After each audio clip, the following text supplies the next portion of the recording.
दोस्तों जय हिंद। दोस्तों कैसे हैं आप लोग। इस लेक्चर में मैं भारतीय राष्ट्रीय आंदोलन से संबंधित महत्वपूर्ण आंदोलन और जो घटनाएं घटित हुई है उनको डिस्कस करने वाला हूं दोस्तों। तो आपको जानकारी के लिए बता दूं एक काम की बात, एक लेक्चर पहले मैंने डाल चुका हूं दोस्तों, पार्ट 1 मैंने डाल चुका हूं जिसमें ये यहां से पूरा यहां तक के डिस्कस हो चुका था दोस्तों। यहां तक के पूरा धमाकेदार तरीके से डिस्कस हो गया था, वीडियो हो गया था थोड़ा सा लंबा। अब हम ये सेकंड पार्ट बना रहे हैं, सेकंड पार्ट में पूरा कंप्लीट कराऊंगा, धमाकेदार और डिटेल में बताने की कोशिश करूंगा जो परीक्षा ओरिएंटेड होगी दोस्तों, जिससे आपको थोड़े समझने में आसानी जाए, फिर आप उसको रिवीजन कर सकते हैं दोस्तों। लूसेंट की बुक में पढ़ा रहा हूं, आधुनिक भारत। आप मेरे चैनल में प्लेलिस्ट बनी हुई है लूसेंट की बुक करके, वहां जाके बेहतरीन तरीके से आप लेक्चर देख सकते हैं और अपनी तैयारी जारी रख सकते हैं। आइए शुरू करेंगे ज्यादा बातें ना करते हुए। पसंद आएगा तो चैनल को सब्सक्राइब करना, नहीं तो मत करना, देख लो बस। देखो यहां तक हो गया था दोस्तों। अब देखो ये 24वें नंबर का है, नमक सत्याग्रह। तो इससे क्या याद रखना है अपने को, तो नमक सत्याग्रह ये कब हुआ था? 12 मार्च 1930 से लेकर 5 अप्रैल 1930 तक के हुआ था। 12 मार्च 1930 से लेकर 5 अप्रैल 1930 तक हुआ था। महात्मा गांधी के द्वारा साबरमती आश्रम से दांडी जाकर नमक बनाकर नमक कानून का उल्लंघन करा था दोस्तों। तो कहां से शुरू हुआ था? क्वेश्चन आता है। तो साबरमती से शुरू हुआ था दांडी तक के, इसलिए इसको दांडी यात्रा भी कहते हैं दोस्तों। तो इसके बारे में आपको जानकारी के लिए बता दूं, दांडी यात्रा या इसे ही नमक सत्याग्रह कहते हैं। महात्मा गांधी के नेतृत्व में औपनिवेशिक भारत में अहिंसक सामान्य आवागमन का एक कार्य था दोस्तों। 24 दिन तक चला था। 12 मार्च 1930 से 6 अप्रैल 1930 तक ब्रिटिश नमक एकाधिकार के खिलाफ कर प्रतिरोध और अहिंसक विरोध के प्रत्यक्ष कार्यवाही अभियान के रूप में चलाया गया था दोस्तों। इसे मार्च का अन्य कारण यह था, मार्च का एक अन्य कारण यह था कि सविनय आवागमन आंदोलन को एक मजबूत उद्घाटन की आवश्यकता थी, जो अधिक लोगों को गांधी के उदाहरण का अनुसरण करने के लिए प्रेरित करे। गांधी ने इसे मार्च की शुरुआत 78 भरोसेमंद स्वयं सेवकों के साथ शुरू किया था दोस्तों, और 240 मील यानी कि किलोमीटर बोलेंगे अपन 390 किलोमीटर साबरमती आश्रम से दांडी तक चला था।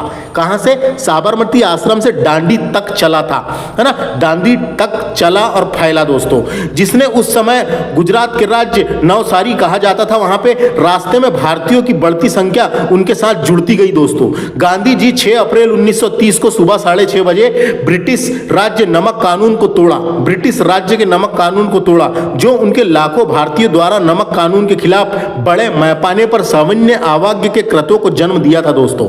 तो अपने को यही सब याद रखना है ना। तय कार्यक्रम के अनुसार 12 मार्च को हुआ था। 12 मार्च को साबरमती आश्रम से दांडी मार्च प्रारंभ हुआ था। कभी क्वेश्चन आता है कहां से प्रारंभ हुआ था? साबरमती आश्रम से दांडी मार्च प्रारंभ हुआ था। ठीक गांधी जी ने 79 अनुयायियों के साथ आश्रम छोड़ा और मार्च प्रारंभ किया। दांडी तक के 241 मील यानी कि 24 दिन पूरा हुआ। 24 दिन दोस्तों, 24 दिन लग गए। इस दौरान गांधी जी जहां पर विश्राम करते थे वहीं जन समूह को संबोधित भी किया करते थे, है ना। गांधी जी ने नमक कानून तोड़ने का फैसला इसलिए लिया था क्योंकि यानी कि उनके विचारों में नमक पर टैक्स वसूलना पाप है, क्योंकि यह हमारे भोजन का बुनियादी हिस्सा होता था। इसे अमीर और गरीब समान मात्रा में प्रयोग करते थे। गांधी जी ने नमक कानून तोड़ने का फैसला इसलिए लिया क्योंकि उस समय नमक के उत्पादन और बेचने पर सिर्फ ब्रिटिश एकाधिकार यानी ब्रिटिश सरकार का ही अधिकार था, ब्रिटिश सरकार का ही एक अधिकार था दोस्तों। तो यही क्वेश्चन आते रहता है। तो क्या हुआ फिर वर्ष के अंत में, जब लगभग 60,000 लोगों को कारावास में डाल दिया गया था, क्योंकि नमक कानून तोड़े, तो गांधी जी सहित 60,000 लोगों को कारावास में डाल दिया गया था, है ना। और उसके बाद क्या होता है, गांधी ने जनवरी 1931 में रियासत से रिहा कर दिया गया था। 1931 में गांधी जी को रिहा कर दिया गया था, है ना। लॉर्ड इरविन के साथ सत्याग्रह अभियान को समाप्त करने के बारे में उन्होंने बात की और विराम की घोषणा की थी, है ना, विराम की घोषणा की थी। और उसके बाद ही तो गांधी इरविन समझौता हुआ था, दोनों के बीच समझौता हुआ था। गांधी इरविन संधि में औपचारिक रूप से दिया गया था। 5 मार्च पर हस्ताक्षर किए गए थे। आगे पढ़ेंगे अपन, देखो ये वाला, है ना। 4 4 और 5 मार्च को हस्ताक्षर हुआ था गांधी इरविन समझौता। तो नमक सत्याग्रह समझ में आया क्या? यही सब क्वेश्चन आते रहते हैं, है ना। क्वेश्चन यही आएगा, नमक सत्याग्रह कहां से प्रारंभ हुआ था? तारीख याद रखना, 12 मार्च 1930 से 5 अप्रैल 1930 महात्मा गांधी के द्वारा साबरमती आश्रम से दांडी जाकर नमक कानून का उल्लंघन किया गया था। अगला देखेंगे अब इसके बाद सविनय अवज्ञा आंदोलन दोस्तों। तो सविनय का मतलब क्या होता है? सविनय अवज्ञा का मतलब होता है विनम्रता पूर्वक सरकार की आज्ञा का पालन ना करना। इसका अर्थ होता है विनम्रता पूर्वक सरकार की आज्ञा का पालन ना करना। इसकी शुरुआत 6 अप्रैल 1930 को हुई थी दोस्तों। सविनय अवज्ञा आंदोलन की शुरुआत 6 अप्रैल 1930 को हुई थी। तो सविनय अवज्ञा आंदोलन की नींव ब्रिटिश नियमों की अवहेलना करने के सिद्धांत पर रखी गई थी। ब्रिटिश नियमों के अवहेलना करने के सिद्धांत पर रखी गई थी। साबरमती में अपने आश्रम से गांधी जी ने गुजरात के समुद्री तट दांडी तक अपनी प्रसिद्ध नमक यात्रा दांडी मार्च की शुरुआत की थी। उसी टाइम पे 6 अप्रैल को दांडी पहुंचे और नमक बनाने के लिए समुद्र को पानी को उबालकर कानून की अवहेलना ना करी थी दोस्तों। उसको ही जोड़ा गया था। तो हम बोल सकते हैं सविनय अवज्ञा आंदोलन की शुरुआत दांडी मार्च से ही हुई थी। दांडी मार्च से ही हुई थी। तारीख देखो, दांडी मार्च से ही हुई थी। इसे नमक सत्याग्रह के रूप में भी जाना जाता है। दांडी मार्च यानी गांधी जी के नेतृत्व में शुरू हुआ था, अहिंसक आंदोलन था। यह नमक पर ब्रिटिशों के एकाधिकार के खिलाफ शुरू हुआ अहिंसक विरोध प्रदर्शन आंदोलन था दोस्तों। तो डायरेक्ट आता है, याद रखना है, इसका मतलब मैंने बता दिया आपको। अगला फैक्ट है प्रथम गोलमेज सम्मेलन। तो सबसे पहले तो आपको पता होना गोलमेज सम्मेलन का आयोजन क्यों किया जाता था। तो भारत में संवैधानिक सुधारों पर चर्चा करने के लिए ब्रिटिश सरकार ने 1930 से 32 के बीच 3 गोलमेज सम्मेलन का आयोजित किया था दोस्तों। आयोजन किया था 3 गोलमेज सम्मेलन का आयोजित किया था। यह सम्मेलन 1930 में साइमन आयोग द्वारा प्रस्तुत की गई रिपोर्ट के आधार पर संचालित किए गए थे दोस्तों ये सब। तो प्रथम गोलमेज सम्मेलन के बारे में अपने को पता होना काम की जानकारी जो परीक्षा के हिसाब से आती है। तो प्रथम गोलमेज सम्मेलन 12 नवंबर 1930 से 13 जनवरी 1931 तक लंदन में आयोजित किया गया था। कहां पे? लंदन में आयोजित किया गया था। सांप्रदायिक बहुमत नहीं होने पर निर्दलीय दल 19 जनवरी 1931 को समाप्त हो गया दोस्तों। तो ये समाप्त हो गया था, लेकिन अपने को इतना याद रखना है जो पूछा जाता है प्रथम गोलमेज सम्मेलन का आयोजन कहां हुआ था? लंदन में हुआ था 12 नवंबर 1930 को। उस टाइम पे प्रधानमंत्री कौन थे? तो मैकडोनाल्ड की अध्यक्षता में लंदन में आयोजित किया गया था। तो उस टाइम पे इंग्लैंड के प्रधानमंत्री थे, कौन थे, क्या नाम था उनका?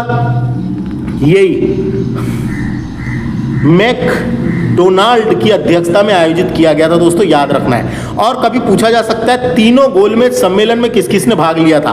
तो तीनों गोलमेज सम्मेलन में अंबेडकर जी और तेज बहादुर सप्रू ने तीनों गोलमेज सम्मेलन में भाग लिया था। 2 नाम मिलते हैं, अंबेडकर जी और तेज बहादुर सप्रू ने तीनों गोलमेज सम्मेलन में भाग लिया था, याद रखना है ना। ये याद रखना है दोस्तों। तो समझ में आ गया? समझ में आया क्या? बस इतना ही याद रखना है। तो प्रथम गोलमेज सम्मेलन से इतनी काम की जानकारी, नाम याद रख लेना है और ये याद रखना है कि कब हुआ था, यानी नहीं उसकी अध्यक्षता किसने की थी। तो उसकी अध्यक्षता किसने की थी ये याद रखना है दोस्तों, इंपॉर्टेंट है, पूछे जाते रहता है ना, पूछे जाते रहता है। तो उसके बाद अब बात करते हैं, देखो गांधी इरविन समझौता हुआ था दोस्तों, है ना। गांधी इरविन समझौता क्या था, जिसे गांधी इरविन पैक्ट भी कहते हैं। तो 5 मार्च 1931 को लंदन द्वितीय गोलमेज सम्मेलन के पहले की बात है। लंदन में हुए द्वितीय गोलमेज सम्मेलन के पहले महात्मा गांधी और तत्कालीन वायसराय लॉर्ड इरविन के बीच एक राजनीतिक समझौता हुआ था, जिसे गांधी इरविन समझौता कहते हैं। इसे दिल्ली पैक्ट भी कहते हैं। हिंसा के आरोपियों को छोड़कर बाकी, यानी जो जिन लोगों ने हिंसा किए थे, हिंसा के आरोपियों को छोड़कर बाकी सभी राजनीतिक बंदियों को रिहा किया जाए, ये समझौते में हस्ताक्षर किए गए थे, है ना। तो दोस्तों जो नमक कानून और सविनय अवज्ञा आंदोलन में जो हिरासत में लिए गए थे लोगों को, तो है ना, तो उनके बीच एक समझौता हुआ था गांधी और इरविन के बीच, गांधी जी को रिहा होने के बाद, कि दांडी मार्च के राजनीतिक कैदियों को रिहा कर दिया जाए, जो जो लोगों को दांडी मार्च करे थे, है ना। दूसरा था भारतीयों को फिर से मिल गया था नमक कानून बनाने का हक, नमक कानून बनाने का हक मिल गया था भारतीयों को। आंदोलन के दौरान त्यागपत्र दिए जिन जिन लोगों ने, ब्रिटिश अधिकारियों ने त्यागपत्र दिए थे और काम करने वालों ने उनका अस्वीकार कर लिया गया था, यानी स्वीकार कर लिया गया था, है ना। आंदोलन में जब्त की गई संपत्ति भी सबको लौटा दी गई थी। तो ये सब सम्मेलन हुआ था दोस्तों। तो याद रखना है, गांधी इरविन समझौता 4 मार्च 1931 महात्मा गांधी और वायसराय इरविन के मध्य संपन्न हुआ था। सविनय अवज्ञा आंदोलन स्थगित करने की घोषणा की गई थी कि सविनय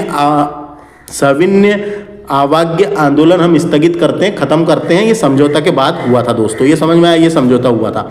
तो कब कब हुआ था, क्या हुआ था, ये सब पूछे जाते रहते हैं, इसलिए याद रखना है। मैंने काम की जानकारी इतनी बताया आपको। उसके बाद होता है द्वितीय गोलमेज सम्मेलन। द्वितीय गोलमेज सम्मेलन होता है। तो द्वितीय गोलमेज सम्मेलन 7 दिसंबर 1931 को, इसमें गांधी जी ने सम्मेलन में भाग लिया था। डायरेक्ट क्वेश्चन आता है कि गांधी जी ने किस सम्मेलन में भाग लिया था। तो द्वितीय गोलमेज सम्मेलन में भाग लिया था दोस्तों, याद रखना है। द्वितीय गोलमेज सम्मेलन 7 सितंबर 1931 को शुरू किया गया था, जिसमें कांग्रेस ने भी भाग लिया था। 1 दिसंबर 1931 को समाप्त हुआ। यह सम्मेलन भी लंदन में हुआ था। यह सम्मेलन सांप्रदायिक समस्या पर विवाद होने के कारण असफल रहा दोस्तों, है ना, असफल रहा। लंदन से वापस आकर गांधी जी ने पुनः सविनय अवज्ञा आंदोलन प्रारंभ किया था, है ना। गांधी जी ने लंदन से वापस आकर पुनः सविनय अवज्ञा आंदोलन प्रारंभ किया था। इस सम्मेलन में कांग्रेस ने भाग लिया था। कांग्रेस की ओर से नेतृत्व महात्मा गांधी ने किया था, ये याद रखना है। इस सम्मेलन में सरोजनी नायडू, एनी बेसेंट ने भी भाग लिया था, जिसमें महिलाओं का नेतृत्व एनी बेसेंट ने किया था दोस्तों। यह सम्मेलन सांप्रदायिक के कारण ऐसा असफल रहा था कि गांधी जी के वापस आने पर 1932 में सविनय अवज्ञा आंदोलन फिर से प्रारंभ करना पड़ा था। गांधी जी दूसरे गोलमेज सम्मेलन में भाग लेने के लिए लंदन गए थे, है ना। तो लंदन पर राजपुताना जहाज से गए थे दोस्तों। इस समय फ्रैंक मोरेस नाम है ये, फ्रैंक मोरेस ने गांधी जी के बारे में कहा था अर्धनंगा फकीर, है ना, अर्धनंगा फकीर कहा था गांधी जी को। तो फ्रैंक मोरेस ने गांधी जी के बारे में कहा था अर्धनंगा फकीर की ब्रिटिश प्रधानमंत्री से वार्ता हो रही है। वार्ता हेतु सेंट जेम्स पैलेस की सीढ़ियां चढ़ने का दृश्य अपने आप में अनोखा एवं दिव्य प्रभाव उत्पन्न करने वाला था दोस्तों। तो द्वितीय गोलमेज सम्मेलन से इतनी काम की जानकारी मैंने बता दिया आपको, जो इंपॉर्टेंट है परीक्षा के हिसाब से। अगला बात करते हैं अपन कम्युनल अवार्ड, जिसे सांप्रदायिक अधिनिर्णय भी बोलते हैं, ये सांप्रदायिक पंचाट भी कहा जाता है दोस्तों, पंचाट भी कहा जाता है। ये 16 अगस्त 1932 को हुआ था, याद रखना है। 16 अगस्त 1932 को ब्रिटिश प्रधानमंत्री रामसे मैकडोनाल्ड द्वारा भारत में उच्च वर्ग, निम्न वर्ग, मुस्लिम, बुद्ध, सिख, भारतीय ईसाई, एंग्लो इंडियन, पारसी और दलित आदि के अलग अलग चुनाव क्षेत्र के लिए निर्णय लिया गया था। अलग अलग चुनाव क्षेत्र के लिए यह निर्णय लिया गया था, जिसमें सांप्रदायिक अधिनिर्णय भी कहा जाता है, जिसे ही सांप्रदायिक अधिनिर्णय भी कहा जाता है दोस्तों। भारत के राष्ट्रवादी भावना के विकास को बढ़ावा देने के लिए अंग्रेज ने कूटनीति का सहारा लिया था दोस्तों। भारतीयों की एकता को तोड़ने के लिए अंग्रेज सरकार ने बांटो और राज करो की नीति पर ज्यादा ध्यान देना शुरू कर दिया था। विदेशी राजा यानी देसी राजा, जमींदारों और मुस्लिम लीग का समर्थन तो उन्हें पहले से ही प्राप्त था। अब सिख, अनुसूचित जातियां, एंग्लो इंडियन समुदाय के लोग भी विशेष सुविधा पाने के लिए प्रयास करने लगे थे। भारत का राष्ट्रीय आंदोलन उभरने से भले ही संगठित दिख रहा था, लेकिन भीतर से वे विशेष जाति, वर्ग और राज्य बहुसंख्या भारतीयों पर थोपने के लिए पूरी ताकत लगा रहे थे दोस्तों। तो ये था एक प्रकार का, जिसको अपन बोल सकते हैं सांप्रदायिक अधिनिर्णय, है ना। क्वेश्चन आएगा कब हुआ था, 16 अगस्त 1932 को मैकडोनाल्ड द्वारा पृथक प्रतिनिधित्व प्रदान करना इसका लक्ष्य रखा गया था। पृथक प्रतिनिधित्व प्रदान करना, यानी कि भारत में उच्च वर्ग, निम्न वर्ग, मुस्लिम, बुद्ध सबको पृथक प्रतिनिधित्व प्रदान करना इसका उद्देश्य था दोस्तों, याद रखना है।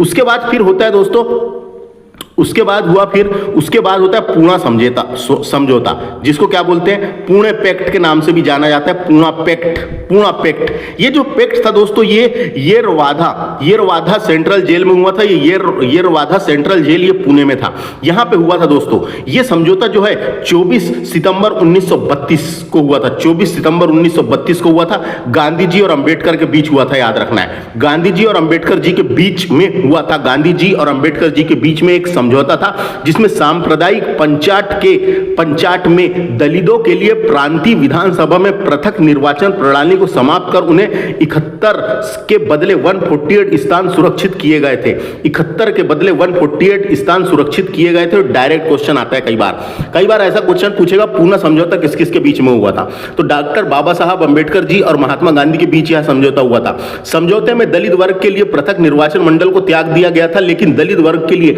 आरक्षित सीटों की संख्या प्रांतीय विधान मंडलों में 71 से बढ़ाकर 148 और केंद्रीय विधायिका में कुल सीटों की 18% कर दी गई थी। केंद्रीय विधायिका में कुल सीटों की 18% कर दी गई थी। इसे ही पूना समझौता के नाम से जाना जाता है। इसे ही पूना समझौता के नाम से जाना जाता है ना। तो कभी पूछा पूना पैक्ट क्या था? तो जिसके तहत भीमराव अंबेडकर जी द्वारा उठाई गई राजनीतिक प्रतिनिधित्व की मांग को मानने हेतु दलित वर्ग को 2 वोट देने का अधिकार मिल गया था।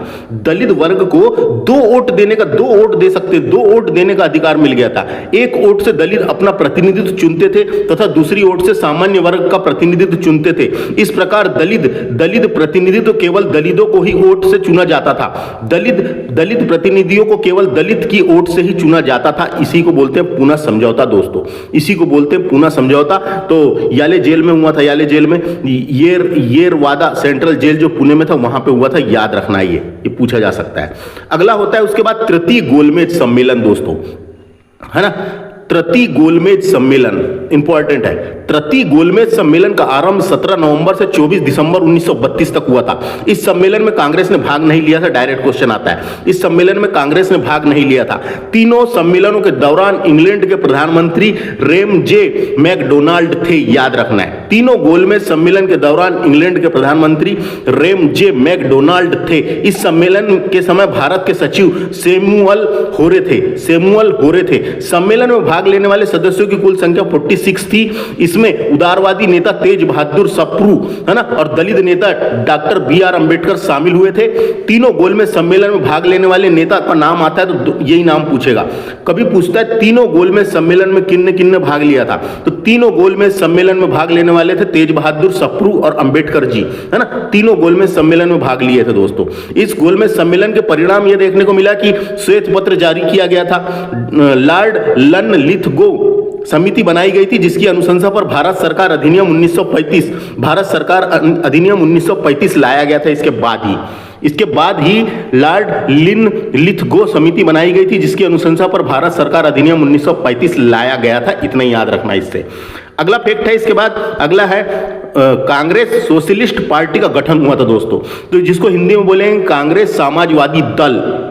भारत का एक राजनीतिक दल था जिसकी स्थापना 1934 में, मई 1934 में की गई थी, है ना। कांग्रेस की समाजवादी, है ना, इसको बोल सकते हैं एक यानी विचारधारा के सर्व प्रमुख प्रेरणा प्रतीक जवाहरलाल नेहरू और सुभाष चंद्र बोस ने किया था दोस्तों। कभी पूछा किसने किया था? जवाहरलाल नेहरू और सुभाष चंद्र बोस ने किया था। जयप्रकाश नारायण का भी नाम आता है, फूलन प्रसाद वर्मा का नाम भी आता है, और कुछ अन्य लोगों ने मिलकर जुलाई 1931 में बिहार में समाजवादी पार्टी का गठन भी किया था। इसके बाद, है ना, बिहार में समाजवादी पार्टी का गठन भी किया था। तो नाम किस किस का आएगा, है ना? कांग्रेस सोशलिस्ट पार्टी का गठन किसने किया था? तो मई 1934 में जयप्रकाश नारायण, मीनू मसानी एवं SM जोशी, 3 नाम आता है, SM जोशी ने किया था। याद रखना है ना। JP नारायण ने 17 मई 1934 को पटना में भी एक बना था, पटना में एक बैठक बुलाई जिसमें बिहार कांग्रेस सोशलिस्ट पार्टी की स्थापना की थी। किसने? JP नारायण ने, जयप्रकाश नारायण ने। तो ये 3 नाम आते हैं, याद रखना है। अगला बात करते हैं अपन फॉरवर्ड ब्लॉक का गठन। दोस्तों, all India forward block Bharat का एक राष्ट्रवादी राजनीतिक दल था जिसकी स्थापना 1939 में, 1 मई 1939 में नेताजी सुभाष चंद्र बोस ने इस दल की स्थापना की थी। नेताजी सुभाष चंद्र बोस ने इस दल की स्थापना की थी। डायरेक्ट क्वेश्चन आता है, याद रखना है, डायरेक्ट क्वेश्चन आता है। फॉरवर्ड ब्लॉक का गठन 1 मई 1939 को सुभाष चंद्र बोस ने गठन किया था। अगला है मुक्ति दिवस। मुक्ति दिवस क्या था दोस्तों? तो क्या हुआ था, द्वितीय विश्व युद्ध में भारतीयों के सहमति के बिना ब्रिटेन द्वारा भारत को शामिल किए जाने के विरोध में, ब्रिटेन द्वारा भारत को शामिल किए जाने के विरोध में 22 अक्टूबर 1939 को सभी मंत्रिमंडल ने इस्तीफा दे दिया था। सभी मंत्रिमंडल ने इस्तीफा दे दिया था दोस्तों। इसी खुशी में मोहम्मद अली जिन्ना ने मुसलमानों से 22 दिसंबर 1939 को मुक्ति दिवस के रूप में मनाने का आह्वान किया था, है ना। तो इसी में तो उसलिए मुस्लिम लीग ने भी कांग्रेस मंत्रिमंडल से इस्तीफा दे दिया था। तो सबसे पहले क्या हुआ, पूरा मंत्रिमंडल ने इस्तीफा दिया, पूरा मंत्रिमंडल, कांग्रेस मंत्रिमंडल ने इस्तीफा दे दिया था, है ना। फिर मुस्लिम लीग के द्वारा कांग्रेस मंत्रिमंडल से भी त्याग पत्र पर मनाया गया था, उसी को मुक्ति दिवस के रूप में मनाया गया है ना। तो मैं आपको यहां पे शॉर्टकट में बोल के बताता हूं।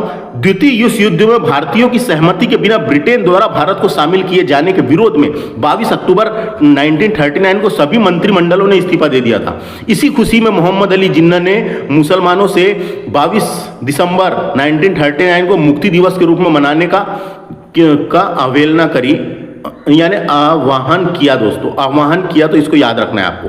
मुक्ति दिवस 22 दिसंबर 1939 मुस्लिम लीग के द्वारा कांग्रेस मंत्रिमंडल से त्यागपत्र पर मनाया गया था, इतना ही याद रखें। अब इधर चलते हैं अपन, इधर पाकिस्तान की मांग आती है। देखो पाकिस्तान की मांग में क्या क्या देखना है। तो मुस्लिम लीग ने 1940 में एक अलग पाकिस्तान राज्य की मांग रखी थी दोस्तों, अलग पाकिस्तान राज्य की मांग रखी थी।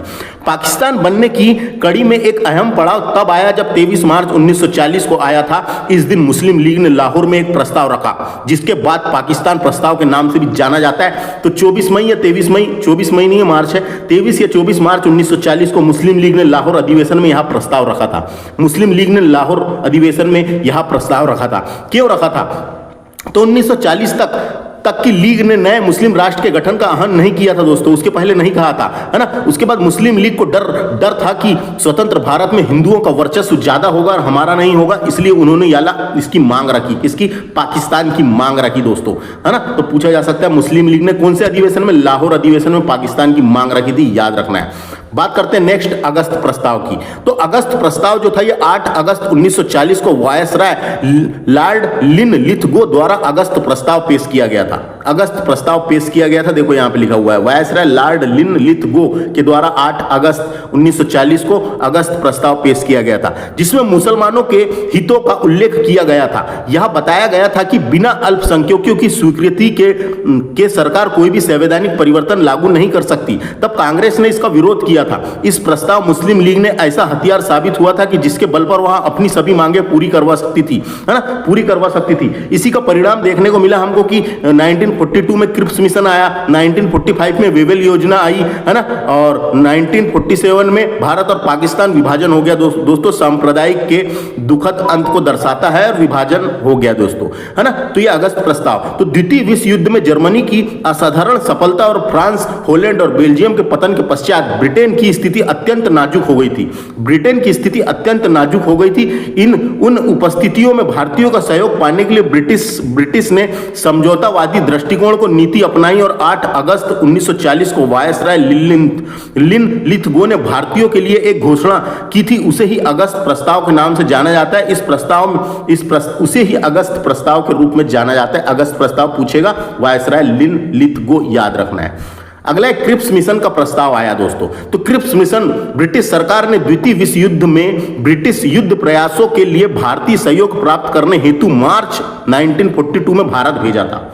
मार्च 1942 में भारत भेजा था। इसका नेतृत्व ब्रिटिश में विंस्टन चर्चिल की गठबंधन सरकार में श्रम मंत्री सर रिचर्ड स्टेफोर्ड क्रिप्स ने किया था, इसलिए इसको क्रिप्स मिशन या क्रिप्स प्रस्ताव कहा गया है। मार्च 1942 में आया था। स्टीफोर्ड क्रिप्स नाम याद रखना है जो मैंने बोल के बताया, स्टीफोर्ड क्रिप्स, है ना।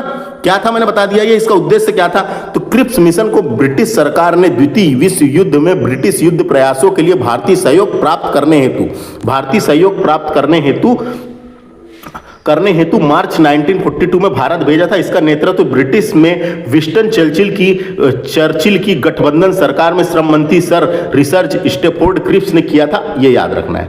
अगला है, उसके बाद क्या होता है दोस्तों, उसके बाद होता है भारत छोड़ो आंदोलन, है ना। उसके बाद होता है भारत छोड़ो प्रस्ताव या भारत छोड़ो आंदोलन भी बोलते हैं जिसको। तो भारत छोड़ो आंदोलन, इसे ही अगस्त आंदोलन के नाम से जाना जाता है।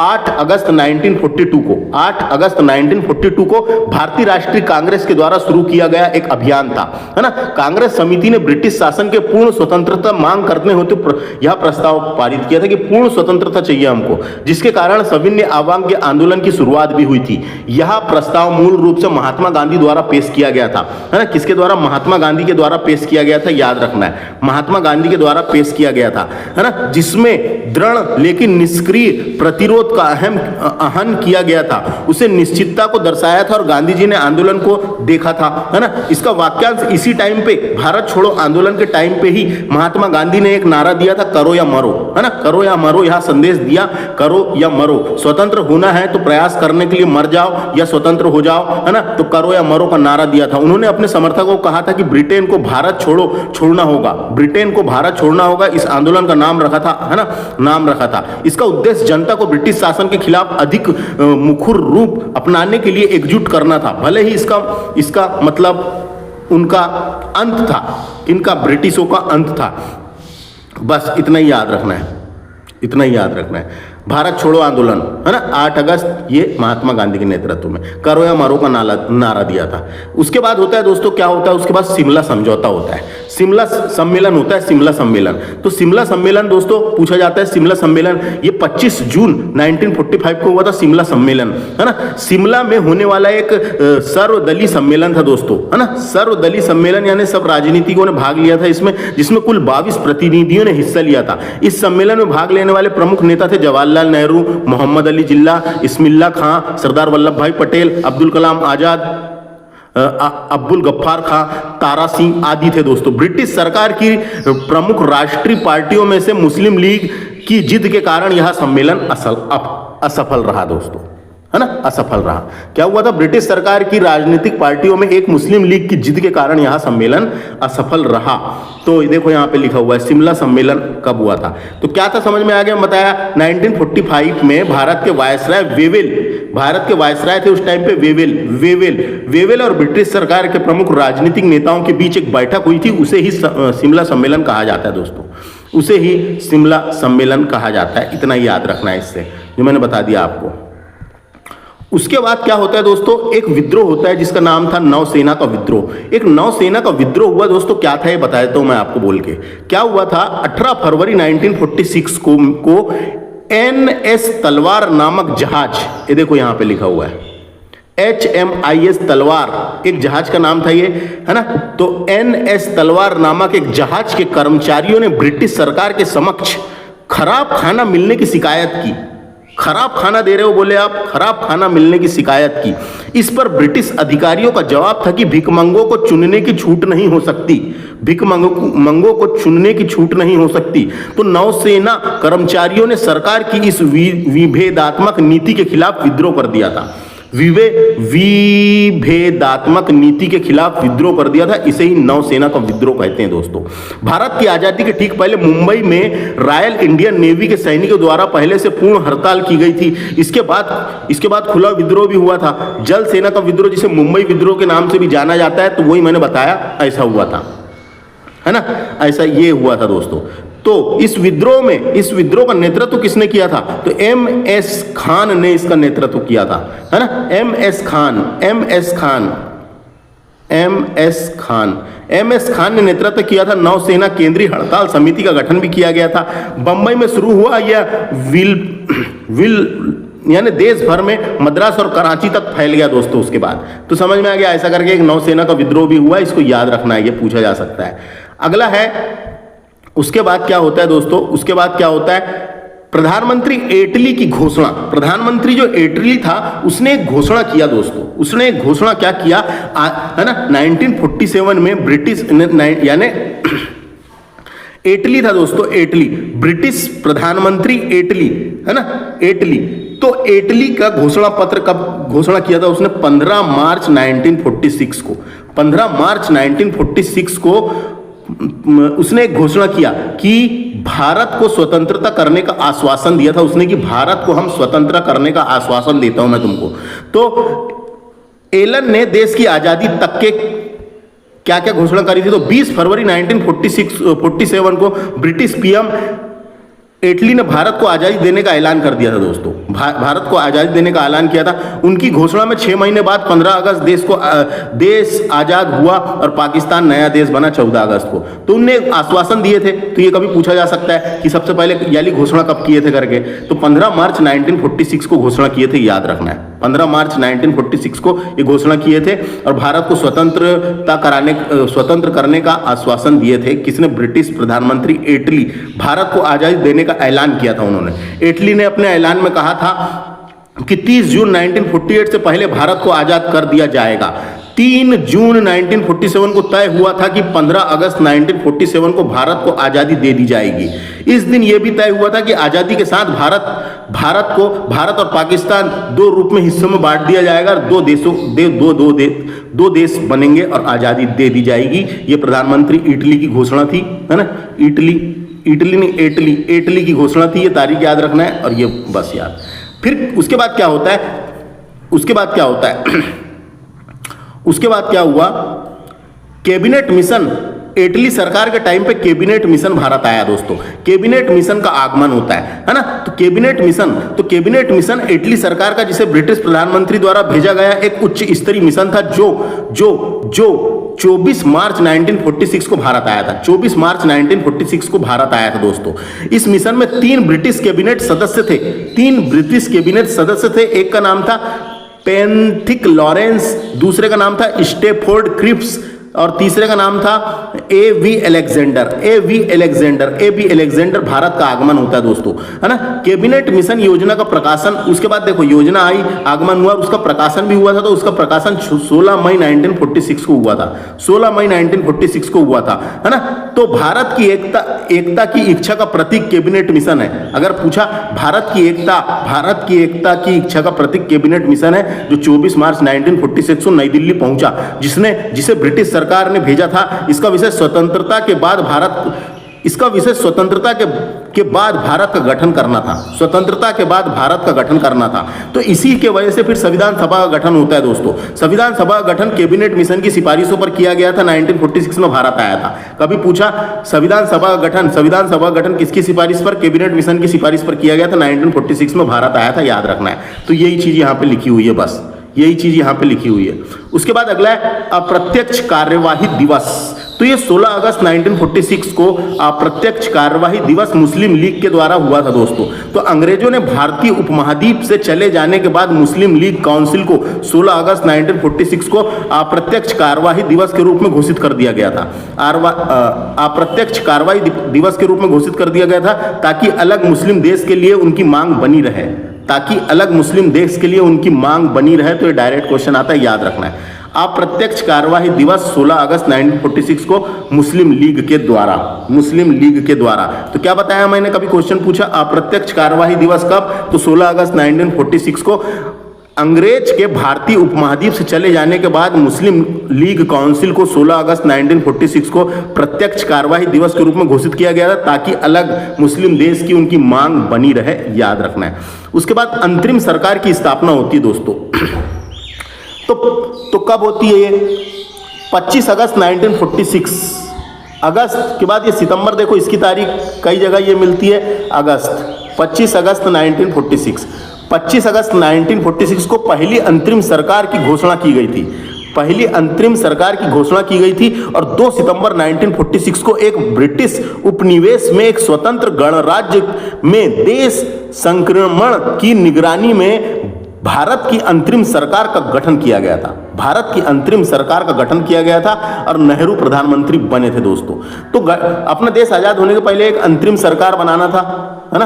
अंतरिम सरकार बनाना था जो चला सके देश। जब उन्होंने हमको आजादी दे दिए थे, उसके बाद, है ना, 15 अगस्त के बाद उन्हें आजादी दे दी। 15 अगस्त को आजादी दे दिए थे। अब संविधान बना नहीं था। संविधान बनने तक के कोई ना कोई सरकार चलाती देश, तो उसके लिए अंतरिम सरकार की स्थापना की गई थी।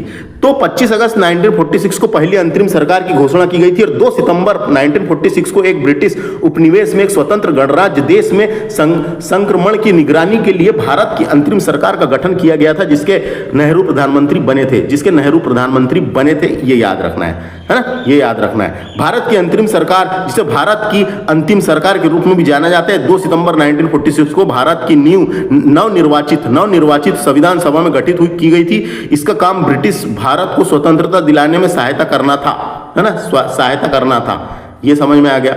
उसके बाद क्या होता है, देखो उसके बाद क्या होता है, मई 19 माउंटबेटन योजना आती है दोस्तों, माउंटबेटन योजना।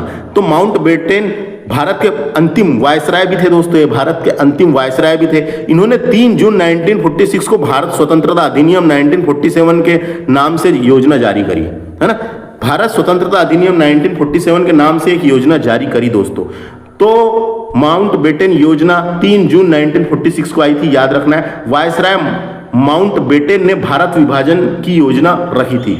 माउंटबेटन ने भारत विभाजन की योजना रखी थी कि भारत को विभाजन कैसे करें और कैसा क्या करें करके, माउंटबेटन एक योजना लेकर आए थे, जिसके तहत भारत में प्रस्ताव दिया गया कि प्रांतों में स्वतंत्र उत्तराधिकारी राज्य घोषित किए गए, फिर उन्हें चुनाव की अनुमति दी गई, उन्हें संविधान सभा को शामिल होने की अनुमति दी गई, है ना। इस योजना को डिकी बर्ड प्लान भी कहा जाता है। इस योजना को, माउंटबेटन योजना को डिकी बर्ड प्लान भी कहा जाता है, याद रखना है। डिकी बर्ड प्लान भी कहा जाता है ना। ये इतनी चीजें। अब उसके बाद क्या होता है, 15 अगस्त 1947 वह भाग्यशाली दिन था जब भारत को ब्रिटिश उपनिवेशकों से स्वतंत्र घोषित किया गया था। नियंत्रण की भागडोर देश के नेताओं को सौंप दी गई थी, है ना, देश के नेताओं को सौंप दी गई थी। तो उसके बाद ही क्या होता है, ये स्वतंत्रता की प्राप्ति आपको तो पता है, 15 अगस्त 1947 भारत स्वतंत्रता अधिनियम आया था दोस्तों। भारत स्वतंत्रता अधिनियम आया था, इस अधिनियम के माध्यम से ही हमको स्वतंत्रता मिली है। तो भारत स्वतंत्रता अधिनियम 1946 यूनाइटेड किंगडम की पार्लियामेंट द्वारा पारित एक विधान था, जिसके अनुसार ब्रिटिश शासन भारत को दो भागों में विभाजित किया गया था, एक भारत और पाकिस्तान, है ना, भारत और पाकिस्तान। ये जो अधिनियम था दोस्तों, ये 4 जुलाई 1947 को ब्रिटिश संसद में पेश हुआ था और 18 जुलाई 1947 में स्वीकृति मिली थी और 15 अगस्त को भारत को बांट दिया गया था, भारत बट गया था और भारत आजाद हो गया था दोस्तों। भारतीय संवैधानिक विकास के क्रम के अनेक विधेयक ब्रिटिश संसद में पारित किए गए थे, लेकिन 1947 में जो भारत स्वतंत्रता अधिनियम पारित किया गया था संसद द्वारा, है ना, वहां की ब्रिटेन संसद के द्वारा, भारत में अंतिम किंतु सबसे अत्यधिक महत्वपूर्ण अधिनियम था, है ना, अधिनियम था। तो उससे फिर पता चलता है हमको कि भारतीय स्वाधीनता अधिनियम भारत में लगभग 200 वर्ष से चल रहा ब्रिटिश शासन को से मुक्ति प्राप्त हो गई। 200 साल तक के ब्रिटिशों ने हमको, अंग्रेजों ने हमारे ऊपर राज किया, 200 साल चला और ब्रिटिश शासन से मुक्त हुए फिर, है ना, और माउंटबेटन योजना के अंतर्गत ही मुक्त हुए। तो समझ में आ गया, अधिनियम आया था भारत स्वतंत्रता अधिनियम 1946। उसके बाद क्या होता है, देखो उसके बाद क्या हुआ, उसके बाद है 26 जनवरी 1950, है ना। तो 15 अगस्त 1947 को स्वतंत्र हुआ दोस्तों अपना देश। उसके बाद 26 जनवरी 1950 को संविधान को आत्मसात किया गया, यानी लागू किया गया। संविधान को लागू किया गया 26 जनवरी 1950 को, है ना, आत्मसात किया गया। इसके अनुसार भारत देश एक लोकतांत्रिक संप्रभुता एवं गणतंत्र देश घोषित किया गया। 26 जनवरी 1950 को देश के प्रथम प्रधानमंत्री डॉक्टर राजेंद्र प्रसाद ने 21 तोपों की सलामी के साथ ध्वजारोहण कर भारत को पूर्ण गणतंत्र घोषित कर दिया। फिर दोस्तों घोषित कर दिया। तो देखो यहाँ लिखा हुआ है, डॉक्टर राजेंद्र प्रसाद राष्ट्रपति बने थे, भारत में गणतंत्र की स्थापना 26 जनवरी ये समझ में आ गया। 15 अगस्त 1947 को देश आजाद हुआ, 26 जनवरी 1950 को गणतंत्र दिवस यानी संविधान लागू हुआ था दोस्तों, ये है ना। उसके बाद देखो और क्या है काम की, बुदान आंदोलन होता है दोस्तों। बुदान आंदोलन 18 अप्रैल 1951, है ना, 18 अप्रैल 1951 याद रखना है ना। बुदान आंदोलन कब और कहां प्रारंभ हुआ था, तो आपको जानकारी के लिए बता दूं, 18 अप्रैल 1951 की तारीख थी जब आचार्य विनोबा भावे को जमीन का पहला दान मिला था, है ना। कभी पूछा बुदान आंदोलन किसने प्रारंभ किया था, तो आचार्य विनोबा भावे ने शुरू किया था, है ना, और जमीन का पहला दान मिला था। ये जमीन का पहला दान किसने दिया, क्वेश्चन आता है। इसकी शुरुआत कहां से हुई थी बुदान आंदोलन की, तो पोंचमपल्ली नालगोंडा तेलंगाना, पोंचमपल्ली नालगोंडा तेलंगाना में विनोबा भावे ने की थी। कहां से की थी कभी पूछा जाएगा, भूदान आंदोलन यानी भूमि के दान से रिलेटेड है ना। तो इसकी शुरुआत पोंचमपल्ली नालगोंडा तेलंगाना में विनोबा भावे ने की थी। कहां से की थी याद रखना है, किसने की थी याद रखना है। रामचंद्र रेड्डी ने सबसे पहले भूमि दान दी थी दोस्तों, रामचंद्र रेड्डी ने सबसे पहले भूमि दान दी थी। तो यही क्वेश्चन आते रहता है। जमीन तेलंगाना क्षेत्र में स्थित पोंचमपल्ली गांव में दान में मिली थी। विनोबा भावे ने उसी भूदान आंदोलन की शुरुआत की थी। जब इतिहास के पन्नों में दर्ज है, फिर पुराने लोग भी इसके में जुड़े और कई लोगों ने स्वेच्छा से अपनी भूमि सरकार को दान दिए दोस्तों, स्वेच्छा से अपनी भूमि सरकार को दान दिए। तो बस यही क्वेश्चन आते रहते हैं, है कि नहीं, यही क्वेश्चन आते रहते। भूदान आंदोलन का प्रारंभ संत विनोबा भावे द्वारा 1951 में प्रारंभ किया गया था। यह स्वैच्छिक भूमि सुधार आंदोलन था, यह स्वैच्छिक भूमि सुधार आंदोलन था। विनोबा भावे की कोशिश थी कि भूमि का पुनर्वितरण सिर्फ सरकारी कानून के जरिए ना हो, बल्कि एक आंदोलन के माध्यम से सफल कोशिश की जाए और भूमि को, जो भूमि थी भारत की जिसके नाम पे बड़ी तादाद में, उनको वापस सरकार को दिया जाए, है ना। जो सरकार, नई सरकार जो बन गया था हमारा स्वतंत्र देश भारत, गणतंत्र देश, तो उसको दी जाए। तो इतनी चीजें थी यहाँ पे, मैंने आपको बताने की कोशिश किया था, है ना। जो भी हो सके तो मुझे बना, और मेरे द्वारा बनाया गया वीडियो आप लोगों को कैसा लगा। 2 पार्ट बनाया हूं मैंने इसके। एक पहला पार्ट था जिसमें राष्ट्रीय आंदोलन संबंधित और दूसरा यहाँ तक पढ़ाया था, और दूसरा पार्ट इसमें दोस्तों। तो लेक्चर कैसा लगा कमेंट करके बता सकते। चैनल को सब्सक्राइब करना है तो करो, नहीं तो मत करो, वैसे भी व्यूज नहीं आ रहे। लेकिन एक वीडियो देख लो, वीडियो देखने के बाद आपको आसानी चल जाएगी समझने में, थोड़ी सी आपके माइंड में इमेज बन जाएगी, सुना हुआ रहेगा तो बनेगा, और उससे आप अपनी तैयारी जारी रख सकते हैं दोस्तों। यह लेक्चर मेरे द्वारा डिस्कस किया जा रहा था। माय नेम इज क्या है, विक्रम खंडेलकर। धन्यवाद।